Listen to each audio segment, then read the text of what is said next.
So today we're talking about Firepower by Judas Priest, released on March 9th, 2018, celebrating its 5th anniversary. This was a great comeback, one of the few albums from a legacy band that released an album in modern times that kind of rivals some of the greatest albums of the 80s. I just recently did a tier list and I ranked this one very high. Here's the CD. We'll be looking at this in more detail. You got the CD cut. The CD itself has these like images on it.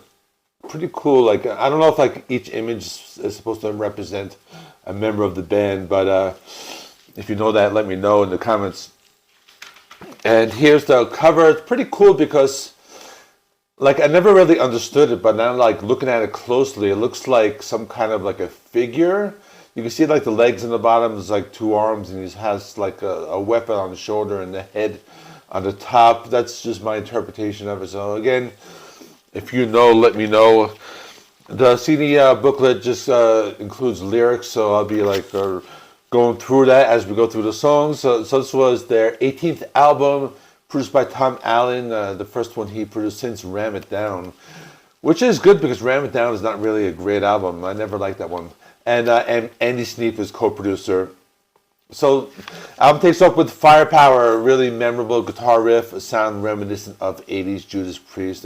Rob Halford, his vocals sound really good on this song, and the album in general. He could sing his highs, he could sing his lows. His voice sounds as good as any other hour. And after that, Lightning Strikes. This is just one of my favorites. It's heavy, it's melodic. Rob Halford uses some of those higher range vocals in the chorus. And almost like that Painkiller style. You know, I think on this album and Painkiller, the one you see like right behind me there are some like similarities between this one. I kind of think they're going for that sound. Evil Never Dies, another one of the heavier ones, has a sound similar to the previous song. It's like the heavy sound and vocals of Painkiller and the melodic metal of early 80s. The tone is dark at times, also very melodic. It's memorable, and the riffs are killer. Never the Hero is a great classic metal song. It's more like something from the 80s period. It has some cleaner guitars. Lots of melody. This is one of the more sing-alongable tracks on the album. Really, really great. You know, never the heroes we were made to fight. Now, obviously, I can't sing like Rob, but I try. But anyway, really, really great. Lots of twin guitars. Necromancer. That's a really cool deep cut. It has some darker lyrics. You know, a person trying to like raise the dead and things like that. It shows like the darker side of the band. Rob Halford, really great vocals in here. Higher range vocals. It goes from the lows to the highs, and the guitar riff sounds very good. Children of the Sun. A song about the current state of the planet, how poisons are filling the air, describes an apocalyptic situation. The music is very good, straightforward heavy metal with some clean parts, and it balances out the heavy guitar riffs. Then Guardians, that's more of an introduction. It's an instrumental. It's like that softer orchestral sound, and it goes into Rising from Ruins, which is more of that 80s hard rock with some harder guitar riffs. Still very good.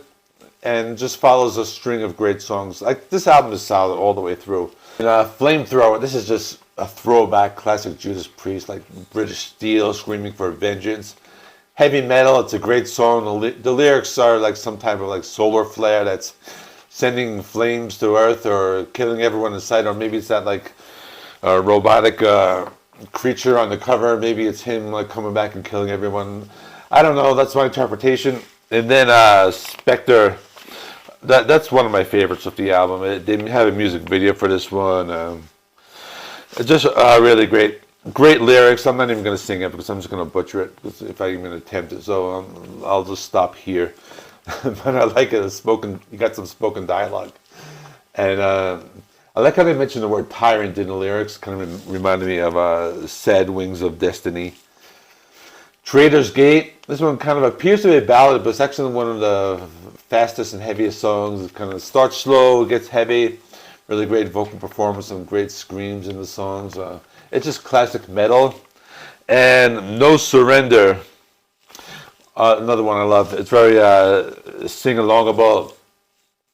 I'm chasing a dream as I go higher. Bleeding me, my heart's on fire. Really love that one. I'm not really doing that one justice, but I had to like sing that verse. I couldn't resist.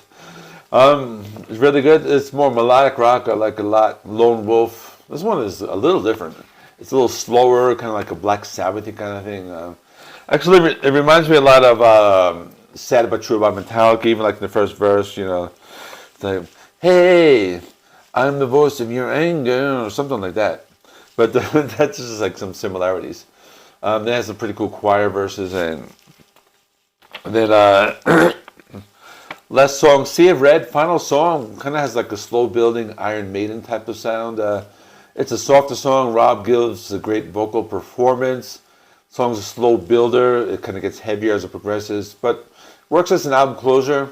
You know, I like how they use choir voices in the background before the solo. It's kind of a different kind of song for the band. So now, what do we know about the new Judas Priest album?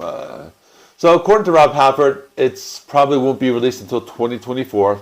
They have all the instrumental tracks recorded. They just need Rob Halford to lay down the vocals.